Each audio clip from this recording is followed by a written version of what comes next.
여러분, 상상해보세요. 비행기에서 내려 서울에 발을 디디는 순간 도심의 불빛 하나하나가 당신이 환영받고 있다고 속삭이는 것처럼 느껴진다면 어떨까요? 전광판의 네온빛, 전기버스의 부드러운 엔진 소리, 갓 볶아낸 커피 향이 섞여 마치 오케스트라의 서곡처럼 여러분의 감각을 일깨울 겁니다. 그런데 이 도시의 진짜 비밀은 무엇일까요? 단지 첨단 기술과 높은 빌딩 때문일까요? 아니면 훨씬 더 깊은 무언가가 숨겨져 있을까요? 지금 묻고 싶습니다.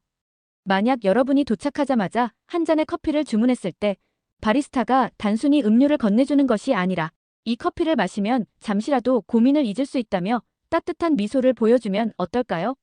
또 버스를 타기 위해 줄을 서 있는데 운전기사가 창문을 열고 친절하게 서울 강남역까지 가니 천천히 올라오세요. 표는 여기서 내시면 된다고 말한다면요? 이 모든 것이 우리가 알던 스마트시티 이상의 무언가라는 사실을 깨닫게 될 겁니다. 이제 여러분은 궁금해하실 겁니다. 기술과 도로, 데이터 센터가 만드는 도시가 아니라 사람과 사람 사이의 작은 배려가 만들어내는 도시가 진짜 스마트라는 것을 말입니다. 독일에서 도시 건축가로 활동하던 건축가가 이 점을 확인하기 위해 서울에 왔습니다. 책과 논문 속에서만 봐오던 사람 중심 도시가 과연 실제로 존재하는지 직접 발로 뛰며 체험하고 확인하기 위해서죠. 오늘의 주인공 안나는 비행기에서 내려 인천공항에 발을 디딘 순간부터 예사롭지 않은 경험을 하나하나 체감하기 시작합니다. 머리 위로 걸린 화려한 안내 표지판은 다양한 언어로 외국인을 환영하고 곧이어 탑승한 리무진 버스는 마치 작은 비행기처럼 조용히 달려 서울을 소개합니다. 이때 이미 그녀의 마음속엔 이 모든 것이 진짜인지 호기심이 불꽃처럼 타올랐습니다. 그 호기심은 곧바로 작고 강렬한 장면으로 이어집니다. 어느 골목에 들어선 작은 로스터리 카페는 단순히 커피 한 잔을 파는 곳이 아니었습니다. 바리스타 지훈 씨는 커피 원두 향이 오늘 비행으로 지친 몸을 달래줄 거라 말했죠. 커피를 마시는 사이 안나는 문득 깨닫습니다. 서울은 기술을 넘어 사람을 위한 배려가 살아 숨쉬는 도시구나. 그 다음 날 지하철 대신 시내버스를 타기로 한 안나를 향해 버스 운전기사 이한 씨는 마이크를 통해 이 버스는 서울 강남역까지 갑니다. 영어로도 안내해드릴 테니 걱정하지 말라고 전해줍니다. 좁은 골목과 넓은 고속도로가 교차하는 서울의 도로를 설명하며 그는 말합니다. 여기선 자동차와 보행자가 서로 존중하며 다녀야 안전합니다. 이 한마디가 안나의 머릿속에 이곳은 사람의 마음을 헤아린 도시라는 확신을 심어줍니다. 하지만 이 이야기는 단지 첫 경험에 그치지 않습니다. 스마트시티 세미나에 참석한 안나는 스마트시티의 기본 개념에 대한 설명을 듣습니다. 발표자는 말합니다. 기술이 발전한다고 해서 스마트시티가 되는 게 아닙니다. 모든 결정의 기준은 사람이어야 합니다. 기술은 그 다음 문제를 해결하기 위한 도구일 뿐이죠. 이때 안나는 확신하게 됩니다. 독일에서 배운 이론과 완전히 다른 차원의 철학이 여기서 구현되고 있구나. 서울을 둘러싼 마지막 장면은 지역 커뮤니티 센터에서 펼쳐집니다. 주민들이 직접 참여해 만든 스마트 쓰레기통, 노인 전용 보행, 신호 같은 프로젝트가 실제로 운영되는 현장을 목격하면서 안나는 비로소 알게 되죠. 이곳은 단순히 빌딩과 도로만 있는 도시가 아니다. 시민 한 사람 한 사람을 위한 설계와 배려로 세워진 도시다. 안녕하세요. 저는 독일 프랑크푸르트에서 도시 건축을 공부한 뒤 서울로 향한 도시 건축가 안나 밀러입니다. 이 이야기는 서울처럼 사람 중심의 도시를 설계하라는 과제를 받고 직접 한국을 체험하며 깨달은 모든 것을 담고 있습니다. 저는 보스가 저에게 안나, 한국의 서울 같은 도시를 만들어봐라. 사람 중심의 도시를. 라고 말씀하셨던 순간이 아직도 생생하더군요. 심장이 쿵쾅거렸어요. 서울 같은 도시. 저는 속으로 중얼거렸죠. 왜 서울 같은 도시가 필요하지? 독일에도 뮌헨, 베를린, 함부르크 같은 도시가 있는데 공원은 깨끗하고 도로는 잘 되어 있습니다. 사람이 큰 불편 없이 다니죠. 그런데 저는 서울이 특별한 이유를 찾아보라니요. 대학과 직장에서 도시 설계를 수년간 공부했는데 인프라, 구역 배치, 녹지와 건물이 균형을 이루는 방법을 알죠. 하지만 유럽밖에 가본 적은 없었습니다. 다음 날 아침 짐을 쌌습니다. 캐리어 안에는 빈 공책, 연필, 카메라, 그리고 몇 벌 옷이 전부였죠. 왜 서울 같은 도시가 필요하지? 질문이 계속 맴돌았습니다. 설레기도 하고 두렵기도 했습니다. 아파트 문을 닫으며 스스로 말했어요. 저는 이 도시가 무엇인지 발견할 준비가 되었어요. 비행기는 길게 느껴졌습니다. 작은 창문 너머로 구름을 보며 서울이 얼마나 다르게 생겼을지 상상했습니다. 인천공항에 내리자마자 후덥지근하고 약간 따뜻한 공기가 맞아주었습니다. 한글로 쓰인 대형 간판이 있었지만 아직 읽을 수 없었습니다. 가슴이 뛰었어요. 반짝이는 바닥을 가로질러 캐리어를 끌며 낯선 언어의 사람들 사이를 지나갔습니다. 하지만 저도 속으로 인사했어요. 구텐탁. 이곳은 한국이야. 새로운 말을 시도해야 해. 안녕하세요. 인사말을 연습했어요. 발음이 완벽하지 않아도 소리내어 말하니 웃음이 났습니다. 버스를 타고 서울 시내로 향했습니다. 약 1시간이 걸렸죠. 창문 너머 건물들은 흥미로운 모양이었습니다. 거울처럼 반짝이는 유리, 화려한 조명 아래 사람들이 북적이는 거리. 도시가 살아 움직이는 것 같았어요. 도시, 사람들, 한국. 제가 계속 생각했죠. 왜 서울 같은 도시가 필요한지 모르겠지만 열린 마음을 유지해야 한다. 제가 묵을 첫 숙소는 종로의 작은 게스트하우스였습니다. 좁은 복도, 미닫이 문, 나무 바닥이 인상적이었죠. 짐을 내려놓고 창문을 보니 낮은 지붕과 사찰 지붕이 어렴풋이 보였습니다. 작은 가게 몇 곳이 문을 열었고 사람들이 인도를 걸었습니다. 베를린과 다르지만 친근한 느낌이었어요. 사람들의 눈길과 미소가 따뜻하게 다가왔습니다. 잠시 쉬고 나서 광화문 광장으로 걸어갔습니다. 광장은 넓고 탁 트여 있었습니다. 공기는 길거리 음식 냄새가 섞여 있었습니다. 떡볶이와 호떡 파는 가판대 사이를 지나 호떡을 하나 사서 한 입 베어 물었죠. 시럽이 입안에서 흘렀고 따끈한 계피 향이 퍼졌습니다. 기운이 나는 기분이었어요. 저는 생각했습니다. 서울의 느낌은 따뜻하고 활기차고 놀라움으로 가득하구나.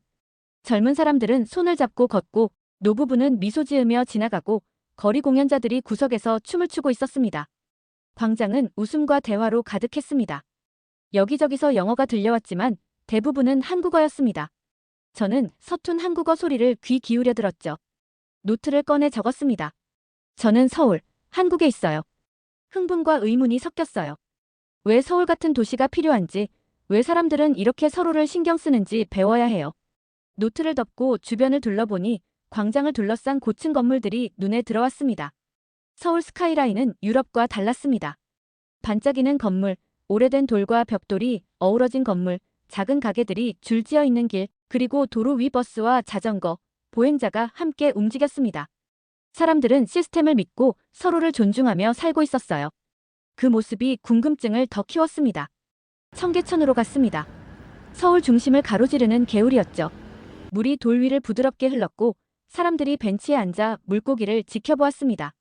머리 위 오피스 빌딩이 물에 반사되어 묘한 대조를 이루었어요.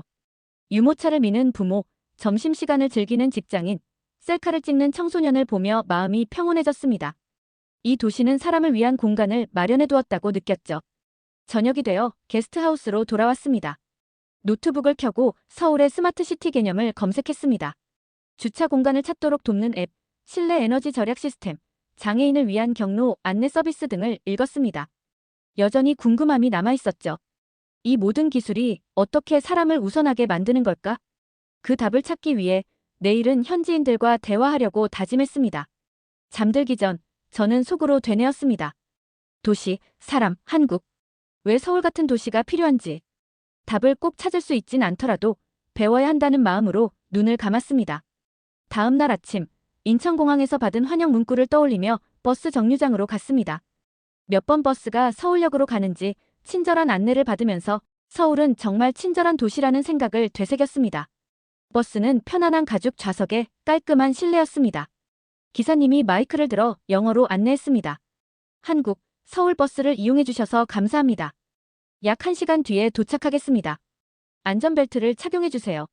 저는 그분의 부드러운 말투에 감탄했습니다. 창밖으로는 파란 언덕과 반짝이는 강물이 교차되었고 도로가 굽이치면서 밝게 빛나는 고층 건물들이 수평선 위의 모습을 드러냈습니다. 서울의 풍경이 제 심장을 두근거리게 했습니다. 버스가 웰컴 투 서울이라는 문을 지나 길이 넓어지고 나무가 줄지어 섰습니다. 인도는 쓰레기 하나 없이 깨끗했고 가족들이 공원에서 아침을 즐기고 있었습니다. 아이들이 웃고 노부부가 산책하며 길거리에서는 가벼운 대화 소리가 들렸습니다. 저는 다시 한번 마음속에 새겼습니다. 서울은 정말 친절한 도시구나. 서울역에 도착해 캐리어를 들고 걸었습니다. 큰 간판에는 한글과 영어가 함께 쓰여 있었어요. 저는 길 찾기 어렵지 않겠구나라는 안도감을 느꼈습니다. 택시와 버스, 사람들의 발걸음이 분주히 움직이는 모습이 인상적이었습니다. 호텔에 도착해 체크인한 뒤 방으로 들어갔습니다. 하얀 이불에 푹신한 침대, 작은 책상 위 티백, 컵, 창문 너머 조용한 거리 풍경이 낯설지만 아늑한 이 공간이 제게 위로를 주었습니다. 쉬면서 내일은 더 많이 경험하고 사람들과 대화해야겠다라고 다짐했습니다. 짐을 내려놓고 가벼운 옷으로 갈아입었습니다. 밖으로 나서니 골목마다 작은 식당이 줄지어 있었습니다. 할머니 한 분이 솥에서 김치찌개를 저으며 김이 모락모락 피어오르는 것이 눈에 띄었죠. 오늘은 김치찌개 대신 편의점 김밥으로 간단히 해결하기 위해 편의점에 들르니 점원이 안녕하세요 라며 반갑게 인사했습니다. 저는 어색했지만 안녕하세요라고 답했습니다. 점원은 여기 음료 있고 이쪽에는 샌드위치가 있습니다라며 친절히 알려주었습니다. 저는 김밥 하나와 우유 한 병을 집었습니다. 계산대에서 카드 결제를 하자 점원은 허리를 숙여 맛있게 드세요 라고 말했습니다. 그 순간 가슴이 따뜻해졌습니다. 편의점 벽에 기대어 김밥을 먹으며 주변을 보니 깔끔한 옷차림의 직장인, 대화를 나누는 고등학생, 유모차를 끄는 엄마가 있었습니다. 이 도시는 사람을 위한 공간과 배려로 가득하구나라는 생각이 들었습니다. 호텔로 돌아가는 길, 작은 놀이터가 눈에 들어왔습니다. 알록달록한 미끄럼틀과 그네에서 아이들이 웃으며 뛰놀고 있었습니다. 차 소음이 불과 몇 블록 떨어진 곳에서 들려오는데 놀이터 안은 마치 다른 세계 같았죠. 이게 바로 사람을 먼저 생각하는 설계가 아닐까라고 느꼈습니다. 그날 저녁, 저는 노트북을 켜고 기록했습니다. 오늘 아침 한국에 도착했고 인천공항에서 환영받았어요. 버스에서 서울의 스카이라인을 보았고 사람들이 안녕하세요라고 인사했어요. 골목길에서 김밥을 먹고 놀이터에서 아이들의 웃음을 봤습니다. 한국은 환영받는 곳이에요. 서울은 친절한 도시입니다. 사람들은 서로를 먼저 생각합니다. 노트북을 덮으며 가슴에 따뜻한 설렘이 차올랐습니다. 내일은 명동, 인사동, 강남 등을 돌아보며 더 많은 이야기를 들어볼 생각에 설레었어요. 밤에는 별빛 도시의 불빛을 바라보며 도시, 사람, 배려를 떠올리며 잠들었습니다. 다음 날 아침, 저는 시내버스를 타기로 했습니다. 지하철에서는 볼 수 없는 거리 풍경을 제대로 보고 싶었거든요. 하늘은 맑았습니다.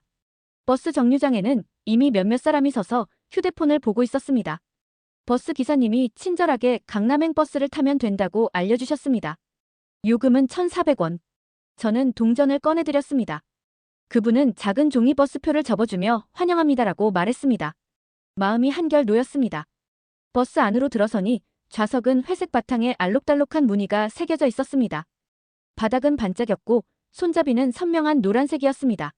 우선 좌석이라는 표지판이 한글과 영어로 쓰여 있었습니다.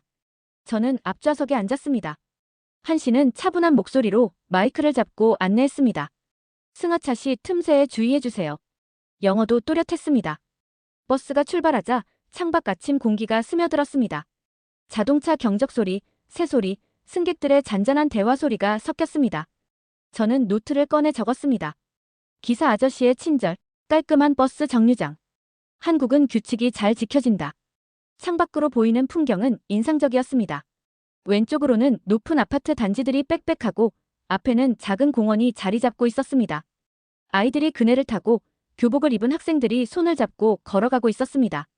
그 모습을 보며 한국은 규칙을 잘 지키는 곳이구나라고 느꼈습니다. 한 씨는 창문 옆을 두드리며 영어로 저곳은 올림픽 공원입니다라고 알려주었습니다. 넓은 잔디밭 위에 키 큰 나무가 있었고 사람들이 조깅하거나 산책하는 모습이 보였죠. 마땅한 휴식 공간이 있다는 게 새삼 놀라웠어요. 이곳은 사람을 위한 공간을 적극적으로 마련해 두는구나라는 생각이 들었습니다. 버스는 좁은 도로로 이동했습니다. 양옆으로 간편한 편의점, 베이커리, 카페들이 늘어서 있었습니다. 사람들은 건널목 앞에서 초록불이 켜질 때까지 꼼짝 않고 기다렸습니다. 이게 안전이라 생각하며 노트에 적었습니다. 곧 유리로 된 고층 빌딩이 나타났습니다. 삼성전자 간판이 반짝였어요. 택시들이 줄지어 손님을 기다리고 있었습니다. 깔끔한 유니폼을 입은 기사님들이 신호를 기다리는 모습이 눈에 들어왔습니다. 이곳 사람들은 규칙과 배려를 함께 지킨다는 걸 느꼈습니다. 버스는 강남역 앞에 멈추었습니다. 역 입구 주변에는 나무와 벤치가 있었고 사람들이 휴대폰을 보고 있었습니다. 택시들이 줄지어 있었고 저는 설렘을 안고 내렸습니다. 여기는 강남역, 유명한 그 거리라는 생각에 가슴이 뛰었어요. 버스에서 내려 계단을 내려서자 깨끗한 인도가 저를 맞았습니다. 출발 전 한 씨에게 고개를 숙여 인사했습니다. 그분은 미소로 화답하며 강남에서 즐거운 시간 보내라고 말해주었어요. 한국은 사람들이 규칙을 잘 지키는 곳이라고 다시 한번 마음속에 새겼습니다. 강남역 안으로 들어서자 번화한 상점가가 펼쳐졌습니다. 한글과 영어 안내판이 적절히 배치되어 있어 길 찾기가 어려운 상황이 아니었습니다. 이곳 사람들은 언제나 배려하는 법을 알고 있구나라는 생각이 들었습니다. 저는 점심 약속을 위해 카페로 향했습니다. 점심 후 저는 스마트시티 세미나장으로 향했습니다. 건물 안은 이미 다양한 사람들이 모여 있었습니다. 학생, 엔지니어, 어르신까지 모두 사람 우선, 기술은 그 다음이라는 주제로 모인 듯했죠. 저는 노트 맨 위에 큰 글씨로 사람 우선, 기술은 그 다음을 적었습니다. 강연자는 마이크를 잡고 말했습니다. 스마트시티란 기술이 아니라 사람을 우선하는 것에서 시작합니다. 저는 고개를 끄덕이며 사람 우선, 기술은 그 다음을 다시 되새겼습니다. 화면에는 인도 및 쓰레기통 센서, 스마트 벤치, 횡단보도 등의 사례가 차례로 나왔죠. 모두 사람의 안전과 편의를 위해 고안된 시스템이었습니다. 벤치에는 사람이 다가가면 조명이 켜지는 센서가 달려 있었고, 아이들을 위한 놀이터는 어린아이와 부모 세대를 모두 배려해 설계되었습니다. 이것이 진짜 사람 중심 도시구나라는 생각이 들었습니다. 한 학생이 데이터 보안은 어떻게 하나요? 라고 묻자 강연자는 사생활 보호가 기술보다 우선이라고 답했습니다. 저는 사생활 보호 우선, 기술은 그 다음이라 노트에 적었습니다. 질의응답 시간이 끝나자 저는 강연자에게 다가가 인사를 건넸습니다. 감사합니다. 사람 우선, 기술은 그 다음이라는 말이 너무 와닿았어요. 그녀는 미소를 지으며 그것이 저희 모토입니다. 사람이 행복하지 않으면 도시는 스마트할 수 없습니다라고 답했습니다. 저는 꼭 기억하겠습니다라고 말했습니다. 세미나장을 나서니 벽에는 스마트 병원, 전기버스, 도시 농장 같은 미래 프로젝트 포스터가 있었습니다. 스마트 병원 포스터 앞에서 멈춰 섰습니다. 센서가 달린 병실이 의료진에게 환자 정보를 알려주는 장면이 있었습니다. 여기 병원조차 사람을 우선시한다는 느낌이 들었죠. 저는 핸드폰으로 사진을 찍고 스마트 병원이란 더 나은 치료라고 노트에 적었습니다. 건물을 나와 오후 햇살을 받으며 걸었습니다. 카페에서 느낀 평온함, 버스 기사님의 친절함, 세미나에서 배운 사람 우선 철학이 머릿속을 맴돌았습니다. 저는 속으로 사람 우선, 기술은 그 다음을 다시 되뇌며 걸었습니다. 더 이상 단순한 방문객이 아니었습니다. 도시를 배우고 돌아가서 이를 설계에 녹여야겠다는 사명감을 느꼈습니다. 서울에서의 마지막 아침, 해 뜨기 전 한강으로 걸었습니다. 아직 어두운 하늘 아래 작은 호텔을 나와 포장된 산책로를 걸었습니다. 일렁이는 강물 소리만 들리는 고요한 순간이었습니다. 동쪽 지평선 끝에 금빛이 서서히 퍼지기 시작했습니다. 저는 난간에 기대어 깊게 숨을 들이마셨습니다. 작은 친절이 중요하다라는 다짐을 마음속에 새겼습니다. 강가에는 달리기 하는 사람들과 개를 산책시키는 이들, 자전거 배우는 아이가 있었죠. 그 모습은 한강변이 살아있는 공동체 같았습니다. 할머니 두 분이 벤치에 앉아 새에게 빵을 주었고 할아버지 한 분은 조깅하는 길을 바라보며 흐뭇해했습니다. 이곳 사람들은 서로를 진심으로 배려한다는 따뜻함이 가슴속에 밀려왔습니다. 해가 떠오르자 한강은 금빛으로 반짝였습니다. 오리들이 유유히 헤엄쳤습니다. 저는 눈을 감고 숨소리를 들었습니다. 환경미화원이 빗자루로 길을 쓸고 자전거 벨이 울리고 지나가는 사람들이 부드럽게 인사하는 소리가 마치 도시의 고요한 합창처럼 울려 퍼졌습니다. 그 순간 사람을 먼저 생각하자라는 말이 제 다짐이 되었습니다. 한참을 머문 뒤 저는 걸음을 옮겼습니다. 벤치에 앉아 계셨던 할머니 할아버지가 다시 보였고 주변에는 요가를 하는 사람들이 있었습니다. 큰 도심 한가운데에서도 이렇게 평온을 느낄 수 있구나 싶었습니다. 이것이 바로 사람들이 서로를 배려하며 살아가는 모습이라는 생각이 깊이 스며들었죠. 그 길을 따라 호텔로 돌아갈 때 저는 마음속에 감사함이 가득했습니다. 택시를 잡아 인천공항으로 향할 때 기사님은 허리를 숙여 서울은 처음 방문이세요? 라고 물었습니다. 저는 고개를 끄덕이며 네, 정말 멋진 경험이었어요 라고 답했습니다. 그는 거울을 통해 곧 다시 돌아오시길 바랍니다라고 말했습니다. 저는 속으로 사람을 먼저 생각하자를 되뇌었습니다. 공항에 도착해 보안 검색대를 통과하고 터미널을 둘러보았습니다. 가족들이 포옹하며 인사하는 모습, 노트북을 두드리는 비즈니스 여행객, 캐리어를 끄는 아이들 모두 바쁜 일상이지만 서로에게 작은 배려를 건네고 있었습니다. 저는 작은 친절이 중요하다를 다시 떠올리며 탑승구로 걸었습니다.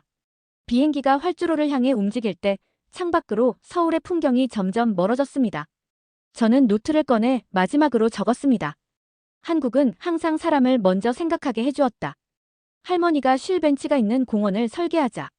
아이들이 안전하게 자전거를 탈 수 있는 자전거 도로를 만들자. 모두가 편하게 이용할 수 있는 버스 정류장을 설계하자. 어린이, 어르신, 장애인 모두를 위해 사람을 먼저 생각하자. 독일 프랑크푸르트 상공에 다다르자 구름 사이로 독일 들판이 보였습니다. 저는 마음속으로 다짐했습니다. 이제 독일에서는 다르게 시작할 거야. 사람 우선 아이디어를 우리 도시에도 가져가야지. 독일에 돌아온 뒤 저는 곧장 도시기획사무실로 향했습니다. 동료들은 내가 노트를 들고 들어오자 호기심 어린 표정으로 저를 맞았습니다. 노트를 펼치자 그림이 보였습니다. 나무 아래 벤치, 넓은 산책로, 작은 놀이터, 모두가 이용할 수 있는 버스 정류장. 저는 말했습니다. 서울에서 많은 걸 배웠습니다. 이 모든 디자인의 출발점은 사람을 먼저 생각하는 것이에요. 기술은 그 다음 문제를 해결하기 위한 도구일 뿐입니다. 회의실이 조용해졌습니다. 한 동료가 이 아이디어라면 우리 도시도 새롭게 만들 수 있겠네요 라고 말했고 다른 동료가 어떻게 시작할까요? 라고 물었습니다. 저는 미소 지으며 노트 첫 페이지를 펼쳤습니다. 거기에는 큰 글씨로 항상 사람을 먼저 생각하자라고 적혀 있었습니다. 먼저 주민들의 이야기를 듣고 그들의 필요를 중심에 두고 설계합시다. 기술은 사람을 돕는 도구일 뿐입니다. 사람이 항상 우선입니다. 제가 말했어요. 사람을 먼저 생각합시다. 회의가 시작되는 동안 서울에서 배운 작은 친절들이 머릿속을 스쳤습니다. 따뜻한 커피 한 잔, 친절한 버스 기사님, 센서가 달린 벤치, 스마트 쓰레기통 모두 사람을 위한 것이었어요. 이제 그 교훈을 가슴에 품고 우리 팀과 함께 더 친절하고 안전한 도시를 만들기로 결심했습니다. 제 안에서 다시금 울려 퍼졌습니다. 사람을 먼저 생각하자, 항상 친절하자. 이것이 안나 밀러가 서울에서 발견한 진짜 스마트 시티의 비밀입니다. 회의실이 조용해지자 저는 다시 한번 깊게 숨을 쉬었습니다. 사람을 먼저 생각하자, 항상 친절하자. 이 말이 저의 새로운 설계 철학이자 앞으로 나아갈 길이라는 확신을 주었기 때문입니다. 여러분 덕분에 이 영상이 완성될 수 있었습니다. 다음 영상에서는 서울에서 배운 사람 중심 도시의 구체적인 사례를 더 깊이 보여드릴 예정입니다. 스마트 벤치 하나가 어떻게 지역 주민의 일상에 변화를 가져왔는지, 그리고 작은 골목길 프로젝트가 어떻게 도시 전체의 분위기를 바꿨는지 등을 집중적으로 다룰 거예요. 구독과 좋아요 잊지 마시고 알림 설정을 해두시면 더 좋은 콘텐츠로 찾아뵐 때 바로 알려드리겠습니다. 지금까지 함께 해주셔서 진심으로 감사드리며 다음 영상에서 더 풍성하고 깊이 있는 이야기를 들려드리겠습니다. 그때까지 안녕히 계시고 항상 사람을 먼저 생각하는 마음을 잊지 않으시길 바랍니다. 곧 더 좋은 영상으로 돌아올게요. 오늘의 영상은 여기까지입니다. 오늘의 사연 재밌게 보셨다면 좋아요와 구독 부탁드립니다.